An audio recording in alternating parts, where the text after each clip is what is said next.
मैं आपको एक डरावनी चुड़ैल की कहानी सुनाता हूँ, लेकिन पहले एक चेतावनी। रात में अकेले सुनने से बचें। एक गांव के बाहरी इलाके में जंगल की गहरी छाया में एक झोपड़ी खड़ी थी। इस झोपड़ी में एक बूढ़ी औरत रहती थी, जिसके बारे में गांव वाले फुसफुसाते थे। वो उसे डायन कहते थे। उसकी आंखों में लाल चमक थी। उस बूढ़ी औरत की झोपड़ी से रात को अजीब आवाजें आती थी और कभी कभी जंगल से अजीब रोशनी दिखाई देती थी। एक दिन गाँव के बच्चे जंगल में खेल रहे थे, बिल्कुल बेफिक्र।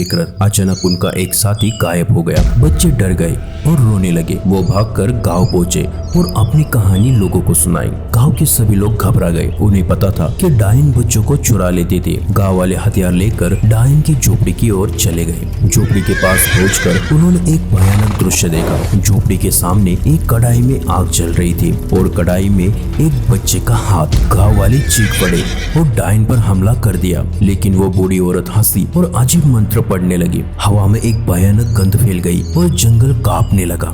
गांव वाले डर गए और पीछे हट गए। उसी रात गांव में हर घर में रोना धोना मचा हुआ था। हर कोई जानता था कि डायन और बच्चे का क्या होगा। लेकिन अचानक आधी रात को एक जोरदार आवाज आई। जंगल से एक चमकती हुई रोशनी निकली और डायन की झोपड़ी में जा टकराई। झोपड़ी में आग लग गई और जंगल में चीखें गूंज उठी। सुबह सब गांव वाले जंगल में चले गए। डायन की झोपड़ी राख में बदल गई थी और उसका कोई निशान नहीं था। बच्चा सुरक्षित था। जंगल के एक पेड़ के नीचे बेहोश पड़ा हुआ था। गांव वालों को पता नहीं चला कि उसे किसने बचाया था, लेकिन वो जानते थे कि डायन अब नहीं रही। वो खुशी से नाचते और गाते हुए अपने घरों को लौट आए। लेकिन रात में जब जंगल में सन्नाटा छा जाता था, कुछ लोग दावा करते थे कि वो डायन की लाल आंखों की चमक को दूर से देखते थे। जंगल की ओर से एक डरावनी हंसी सुनाई देती है और जंगल से एक नीली रोशनी निकलती है। तो दोस्तों, अगली बार जब आप किसी जंगल के पास हो तो सावधान रहे, और अगर आप कभी किसी डायन की कहानी सुने तो उसे जोर से हंसकर सुनाए, क्योंकि डायन अंधेरे और डर से ही पनपती है। मुझे उम्मीद है कि आपने इस कहानी का आनंद लिया होगा। कृपया ध्यान दें कि ये केवल एक कहानी है और इसे वास्तविक घटनाओं पर आधारित नहीं माना जाना चाहिए। आपको आज का वीडियो कैसा लगा कमेंट में जरूर बताएं, और चैनल पर पहली बार आए हो तो चैनल को सब्सक्राइब और वीडियो को लाइक करना ना भूलिए।